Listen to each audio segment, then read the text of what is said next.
I see a cover of a book.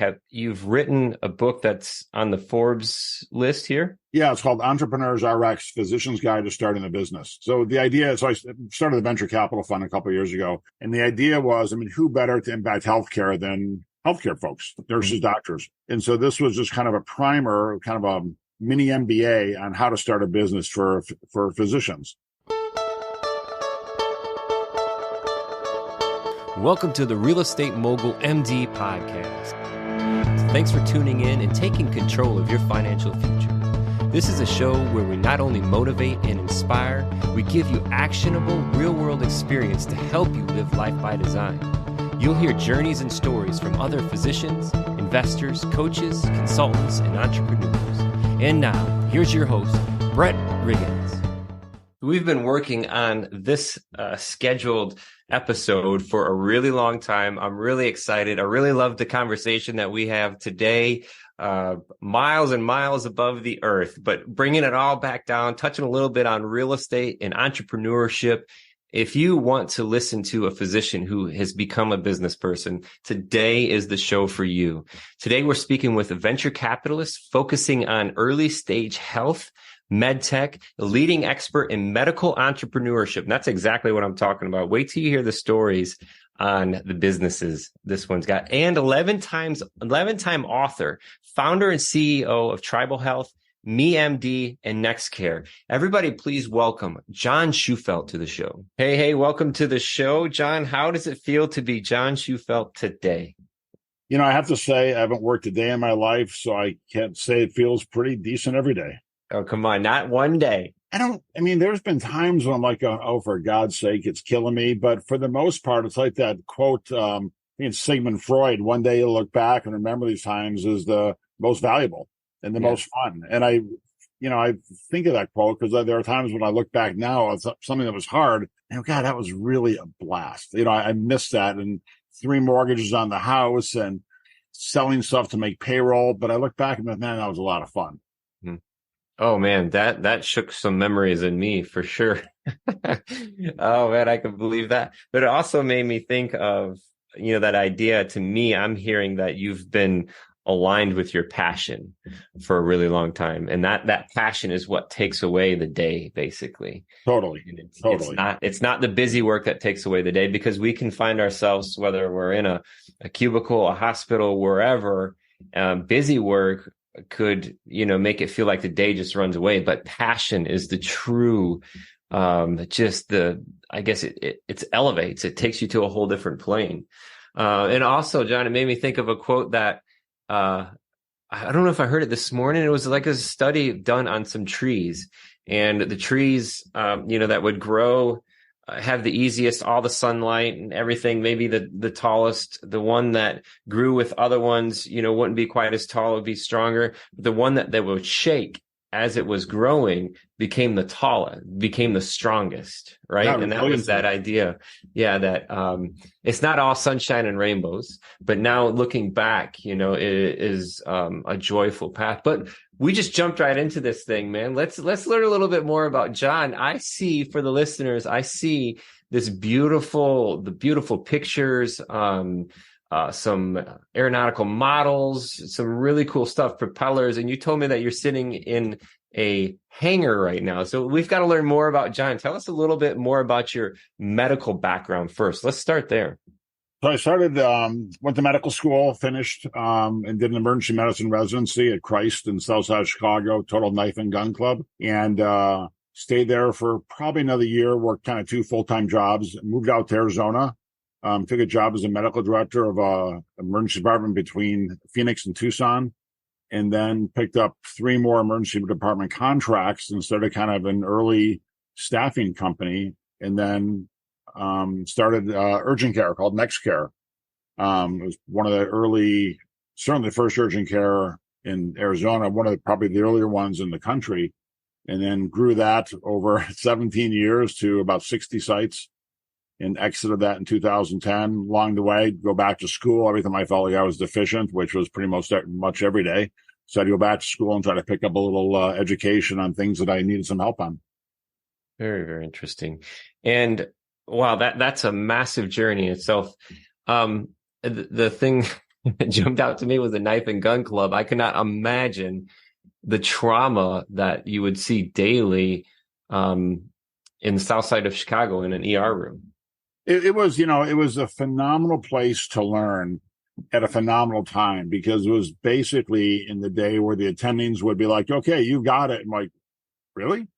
So yeah, you're second chair, you're running the room. I'll be in the office. Call me if you need me.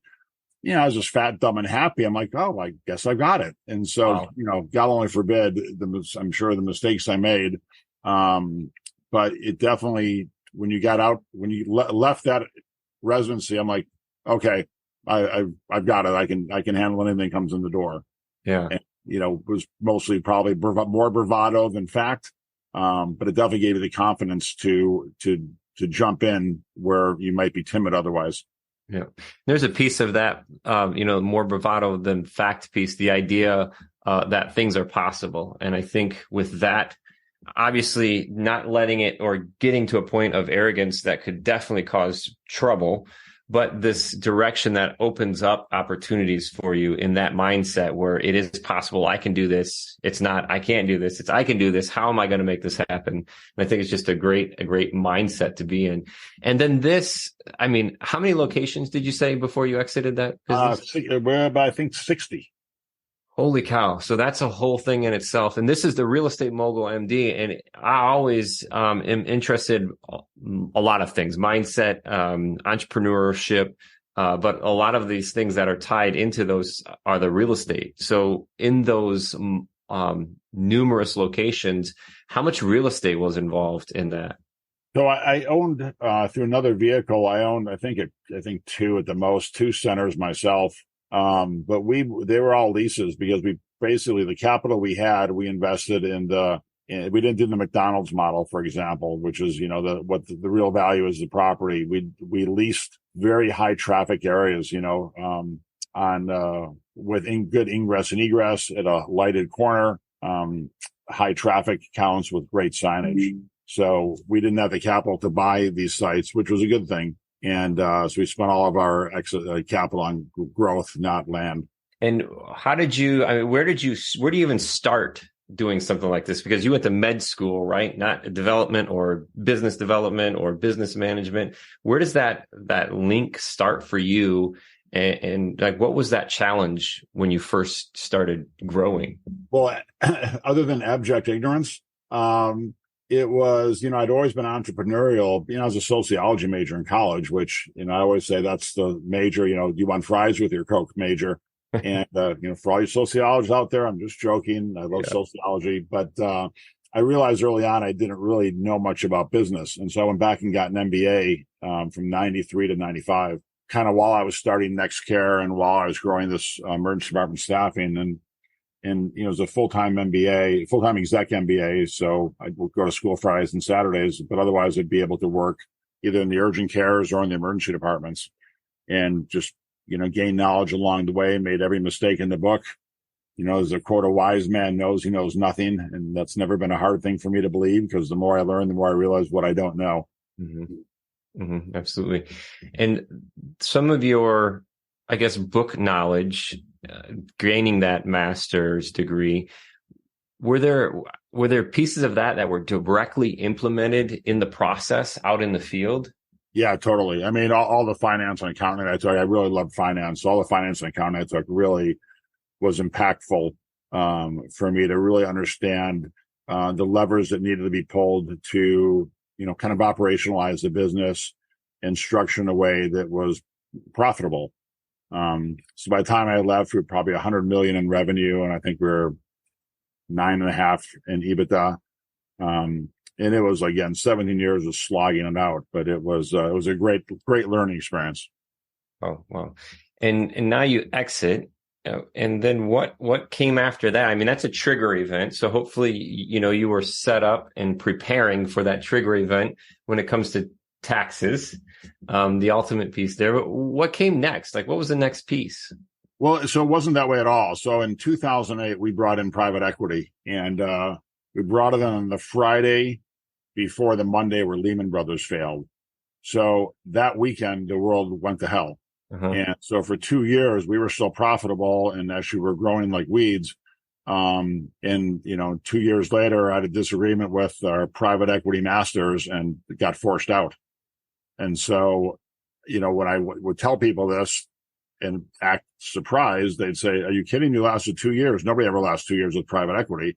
Mm-hmm. Like, what are you talking about? They said, "Oh yeah, they always bring in their own operators. They're never founder friendly," which was total news to me. Yeah. Because nobody ever acted like that or told me that. And, shame on me for being ignorant. So, it wasn't some big, monetary event for me. I mean, I did fine. But about 2 weeks later, I launched MeMD, which was a virtual medicine business, and then sold that to Walmart, 11 years later. And that was a great transaction for everybody who was invested and for me. So the private equity piece, just kind of touching on that, and I have no experience with it at all. So the only thing I have is hearsay around that. But that piece of when private equity comes in, it's the idea or the toss up or the difficult part of selling this thing that you've created. And it's almost, you've gotten it to that point, built off these values, built off this culture. And then when you sell, you don't have control of that anymore. And you were able to hang out for 2 years. Yeah. So we, and I totally get it. If they're going to invest money in it, they're going to want to bring somebody in that they know well who's an operator. And, after 17 years, I mean, I'm a startup guy. And so after 17 years, I was like, realistically, it's kind of painful because it was a little bit unexpected and we were doing incredibly well. But I'm like, okay, so I just went out and started another business and focused on that. And that turned out, that was a slog for about 8 years as well. And then COVID started a couple of years after that. And then we sold to Walmart and that worked out well. Yeah. Yeah. Definitely a startup guy. And I mean, attention to detail, keeping the pieces together as it's moving, not just a startup guy, but you follow through, you do what needs to be done in order to maintain that momentum or that velocity. I think the thing that if I could say that is probably most important is that it's building the culture at the outset. And, a company that I have now called Tribal Health started in 2015, definitely the phenomenal group of people. We have about, 490 folks. We're in 47 reservations around the country, but the culture of all the team is amazing. And, I learned over the years that if you get that right, you can have bumps along the way, but everybody sticks and everybody's in it for the right reason. And they're all focused and it's not always easy and it's not always, fun. But it's kind of the band of brothers and sisters where we're all in it together. They're ride or die. And that's the culture matters. Yeah. I think it was Ed Milet. I heard him talking about culture in the manner of religion almost, where you're creating this believable band of family where you're going, not that you're going to battle every day, but you're there, you're with family, and creating that culture is so cool. I attend a church called Elevation Church here in the Carolinas, and I noticed that they had some job postings, and it was very interesting to see like what they made available for the positions. It was cool to talk about culture. It was, Google. We all talk about those things when that comes up. It brings people in, it holds people, and it makes life pass, right? By having a good time, being around those you share value with. Yeah. And now there's a flip side to it. So I just finished Isaacson's book on Elon Musk. And I actually read it twice because one, it was probably like heroin because I'm like, oh man, I'm a slacker. Like I am a total slug. But what I got out of reading it was that was not a prime focus of Elon Musk, is building a culture. In fact, it wasn't all. In fact, it was a negative to him because he said, look, if you're close to your employees, the supervisors are close to their subordinates, they won't judge them fairly because they won't be honest. They will sugarcoat things. And Alfred Sloan said the same thing in his book, My Years at GM. He said, there are no friends in business, which I don't think he really actually believed, but he talks about, you're doing people a disservice unless you deal with them very directly, very bluntly. I think there's a happy medium, but there's nothing in any of the Elon Musk companies, from Twitter now to PayPal way back when, that there was this band of brothers. Now, maybe they felt like that, getting the fourth SpaceX rocket to finally go up. All the people there probably felt like they were one for all and all for one, but Elon Musk would have fired them in a heartbeat, and did, if they didn't perform to his expectation. Yeah. It's almost like there's a subset when it comes to management versus the culture. There's that separation between the two, of being able to be black and white. There's feelings, and then there's black and white. Yeah. And I got my head around it over the years. So my conversations are with folks today. I said, here's where you are, and here's where I need you to be. And I will happy to help you get there. And I will be your biggest cheerleader and biggest supporter as you're going along this path. But here's the deal. You have to get there, and you have to get there by this time frame. And then we talk about that. So, and if you're not there, that's okay, but then you can't work here anymore. Mm-hmm. So it won't be a surprise to you. And if that happens, you'll be treated respectfully and dignified. And I'm happy to help you find your next opportunity. It just can't be here, because I've got a responsibility to everybody to make this work. And when you have those conversations, it makes it much easier. Yeah. I'm looking at your LinkedIn here, John, and I see a cover of a book. You've written a book that's on the Forbes list here? Yeah, it's called Entrepreneurs RX, Physician's Guide to Starting a Business. So the idea, I started the venture capital fund a couple of years ago. And the idea was, who better to impact healthcare than healthcare folks, nurses, doctors. And so this was just kind of a primer, kind of a mini MBA on how to start a business for physicians. I think I've started 18 so far. God knows I made every mistake, some of them twice, unfortunately. But it was kind of the 101 of how to do this, and so people didn't make all the dumb mistakes I made. What would you say are some of the biggest talking points or biggest focus points of the book?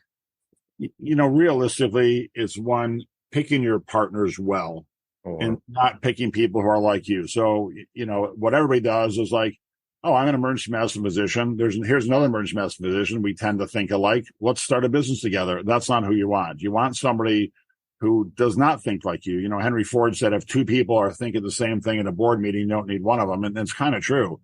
So it's actually finding people who think differently than you. So that's one. Number two is kind of business formation and capitalization. How much money you're putting in, where to set the business up, and in what form. Is it an LLC? Is it a PLLC? Is it a C Corp? Those are all important out of the gate. Now, you can change these, but if you get it right early, that's important. Setting up the operating agreement right out of the gate is important as well, because that's kind of when all goes to hell, you only go back to the operating agreement and said, oh, here's how this anticipates us dealing with this. So if you get it wrong, you got some work to do. Particularly if you and your co-founder are having some challenges.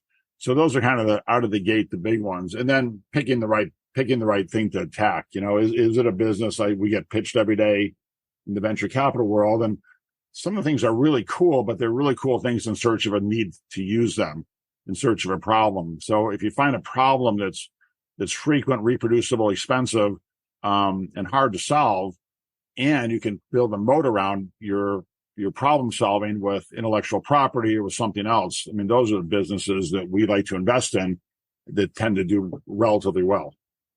Very, very interesting.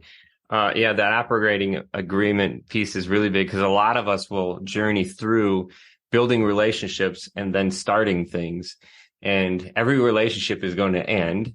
And the idea that with the operating agreement, you have the ability to decide how it ends before it comes to a point. Right. So just like handshake deals and all of that, having the paperwork to lay out the operating agreement, so important. The capitalization piece is very interesting. Would you say that it's possible to start up a business with no money? Well, you eventually... So, yeah, really businesses start with literally the idea and the napkin sort of mentality. But to even go to an attorney to set it up and incorporate an estate requires some money. And, my general MO was I would try to self-fund businesses as long as I could and see how far I could get. And then if I needed to raise money, I would do the friends and family rounds. And then before I go out and try to get other investors.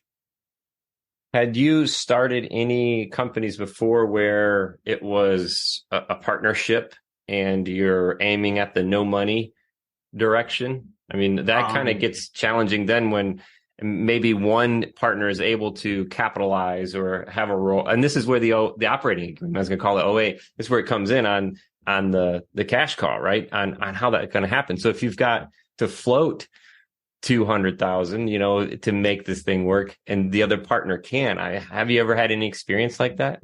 Yeah, definitely. I started right when we started the urgent cares. We all put in $10,000, and it was three of us. And then one of the guys said, who's a close friend of mine to this day, said, I don't want to do this again. I'll do one of these, this one. The other guy said, when we had no patients come in for a month, he said, I'm out, and I want my 10,000 back. So I paid him his 10,000 back, and life went on, and it ended up working. There was a lot of nights spent talking to the ceiling fan, who actually started to respond to me. But thankfully the operating agreement gave some guidance on how to get the guy out who wanted out. And it made it much easier. And those who weather the storm stand to enjoy the profit, or get crushed. Yeah, or get crushed. Maybe that guy knew better getting out in the first place. But in those times, hopefully, in your situations too, of holding on to something that means it. And it's in those challenges as an entrepreneur is I mentioned the sunshine and rainbows thing before. It's not where it's going to be just rain and money. It takes hard work. It takes dedication. It takes sacrifice. Yeah. I mean, it really takes resiliency and belief. Now, I'm one of those people that you'll have to kill to make me quit. But there are times when you say, and I've had a couple of businesses where it's like, okay, this is going along. It's probably not going to scale. It's probably not worth the time invested. It's not worth the gray hair. So I'm just going to shut it down, and, it'll make a little bit of money, but it's not going to really take off. So I had a private autopsy business, in the early 90s. Did it with a pathologist, a coroner friend of mine, pathologist, and dealing with these pathologists was crazy. They'd call me up in the morning and say, hey, we need some work. Come on, get us some autopsies to do. 2 hours later, I call them and say, okay, hey, so I've got a private autopsy for you. We'll pay you X to do it. It needs to be done in the next, really 36 hours. Oh man, I'm really busy. It happened over and over again. Like, you just called me 2 hours ago looking for work. Well, yeah, but it turns out I really don't have any time. Wow. And so that happened so many times. I'm like, okay, this is not a group I want to spend a ton of time with. Yeah. Yeah. And the hard things for me, John, is when that passion piece is in there and you start creating that baby, and you start hearing or seeing symptoms or signs that you got to stop this. It's not where you need to be. And I guess that's one of those times where you step back and say, where is it that I'm trying to go? Right. And who is it that I'm trying to become to get there? Is that helping me do both of those things? Right. Right. And it doesn't align with, your passion, but also with integrity. Is it, you have to sacrifice either or both to get there. And if the answer is yes, then it's not where you want to, certainly not where you want to be. For me, I realized early in emergency medicine, much like law, if you're not working, you're not making any money. So I always try to figure out things I could do where I could sleep and make money. Mm-hmm. And so, put other people to work. And so I would always try to look for things that I didn't have to be the one actually, and I love seeing patients. I still do, but didn't have to be the one seeing patients to make any money. Yep. Not like the old days back in the South Side. Yeah. Knife and gun club. Wow. That's crazy. And then here on the Real Estate Mogul MD, we talked briefly about some of those, or the idea that you took. You only owned 2 of the locations, when you grew that first company, and then leasing the rest of them. What are some other experiences that you've had along the way, John, with real estate? I've owned a couple airport properties. I mean, I like real estate because I love the passive income idea from real estate. I've just never, I try to only invest in things that I really have an understanding of, which hasn't been always successful, but I try. And I've never really had that deep of an understanding. And I got a brother-in-law who builds communities and shopping centers and shopping malls and huge high-end projects, and has a great return. That's nothing I really have a lot of knowledge about. So, a couple of the real estate things I've done are, my own home and a couple other vacationish properties, which I've sold, and then some business properties, both hangars, one we're building, one I'm sitting in, that, we'll appreciate. And there's very little hangar space at Scottsdale where I'm sitting. So, I know if push ever came to shove, I could sell these in the dime in a second and probably make some money on them. I think that's a beautiful line there too, because having on the guest is a guest on the show is amazing, and there's so much around it, and the idea that we don't push everybody towards real estate, we don't push everybody in that direction, and here it's easy to see where your passion aligns with the business creation, the business startup, the business follow through. Most of the time, real estate is a side effect or a byproduct of that. But I think you just hit it right on the nose. Your passion lies in the business, not in the real estate. Me, I love the real estate piece, really, and then the business side. But creating those pieces, they all align. And there's things that kind of connect in each one of those paths. So I can appreciate that. And now we're here talking about this hangar that you're sitting in, that you're building too. I've seen pictures of you in helicopters. Are you a pilot? Yeah. So I started flying about 33 years ago. And initially it was probably fear-based. And then I just loved it. And fear-based because I was almost killed a few times by a friend of mine when he got his pilot's license. And then I just loved it. So then it became very pragmatic. So I fly a helicopter around the state if I'm going to work. And I really started that in about 93. And I fly a plane around the country if I'm flying farther. So I was able to fly out to Pine Ridge and work 3 days because someone's dad passed away, and I covered their shifts for them. And the next day I flew to Des Moines, and I flew to Chicago, then I flew back. And so it really makes travel so much easier when you can go to these places that planes don't fly to. And I could jump in the plane now and go work a shift at 5 p.m. and it would be fine. What kind of plane do you have? It's a CJ3 Plus, so a twin engine, 10 passenger, 10 person private plane, and then a H-125 helicopter, an Airbus helicopter, and then an old military plane called the North American T-28. That's awesome. That's awesome. And that's so exciting. I absolutely love flying. There's something to me that happens when you're on the other side of the clouds. I love being up there. So it's very peaceful, very freeing. Yeah. And it's also it's both intellectually fun and it's also hand-eye coordination fun. Like I was landing, and going through ice coming into Des Moines. It was rainy, overcast, low clouds. There's ice on the wing. Flew the ILS down. I'm like, man, I'm having a great time. Yeah. It was fun. That's awesome. Hey, if you could go back 15 years, John, and sit beside somebody who had been on your same path 15 years ago, not you particularly, but somebody that's same mindset, same values, same family, same opportunities, what's one thing that you would tell them? Well, so, this is what I tell my son. Well, as regards to real estate, honestly, I said, if going back when now he's 33, I said, you and your brother-in-law, who is an engineer, and so you guys ought to start buying one multifamily complex every year and just start acquiring them. Because at some point you'll be able to sell them all and they'll probably cash flow if you do it right. And get a company that maintains them and manages it for you so you don't have to. But I would tell them to invest in that because it seems like I said, I don't know a ton about it, but just the math seems like it works out. So I would definitely tell them that. I would also tell them that, realistically, time's your most valuable asset, and don't do what I did, which is, kind of work 7 days a week. Take some time off and do some other things as well. Now, that said, I don't regret anything I did, and I frankly wouldn't change it all. But I see people who are much more balanced than I am, who take some time off. That's just never been me. I love that. You definitely caught me off guard going to the real estate on that one.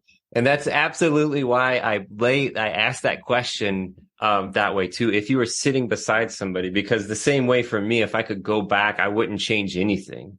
I don't regret anything. It took me a long time to get to certain places, but we still we can't change those things because that changes who we are, so. Yeah. And so, Next Care, when that, blew up for me personally, it literally 2 weeks later, I started a new business, which was, for me, this huge exit and, phenomenal time and great experience. But for Next Care and my own personal failures in it, MeMD would never have happened. And a lot of other things wouldn't have happened either. So I can't really go back and say, gosh, I wish that wouldn't have happened because, as you just said, one, it's part of who I am. I learned a ton from it, but it opened up a lot of other doors that would not have opened but for that. Yep, absolutely. And man, I thank you for your time today. And first of all, I want to congratulate you on your path. Not that you're out searching for that, but I'm just so cool to see the time and I know what you had to put into getting to where you've gotten, and it's a successful path. I don't know all of it, but on the outside looking in, and then being able, still having the relationship with your family, because even though you may see others who seem to be a little more level playing field or balanced out, maybe they don't have the passion that you have. Maybe they don't have the passion that I have that enables us to keep driving or creating these opportunities that maybe we never know how we're going to affect the rest of the world by our simple little decisions that we make, those little things that we gave up to get there. So thanks again, and congratulations, man. Pleasure. Thanks, Brett. It was awesome talking to you. Yeah. And absolutely. You're very welcome. And on the side note here, I just wanted to mention your LinkedIn page, just in case somebody wanted to learn more about the book or the startup of business. And I can't say it enough. Results leave clues. And you want to work with people who have been there, have done what you're doing or want to do, and are consistently doing it. And that this book is just that. So you can find more about John on LinkedIn at John-Shufeldt. That's JOHN-SHUFELDT at LinkedIn. And don't send any crazy messages either. This is serious people only, right, John? So crazy as you want. It just may not answer the real crazy. There you go. So thank you again for your time out there today. We really appreciate your time and your attention. Like John was saying, time is important. And I always echo that with attention is really important. Just because I'm giving somebody my time, if you're not getting my attention, you're not getting everything that I've been blessed with here. So thank you for your attention. If you have any questions, please send us an email, info@Physician Wealth Systems. If you get a chance to drop us a review, we appreciate that as well too. So until next time.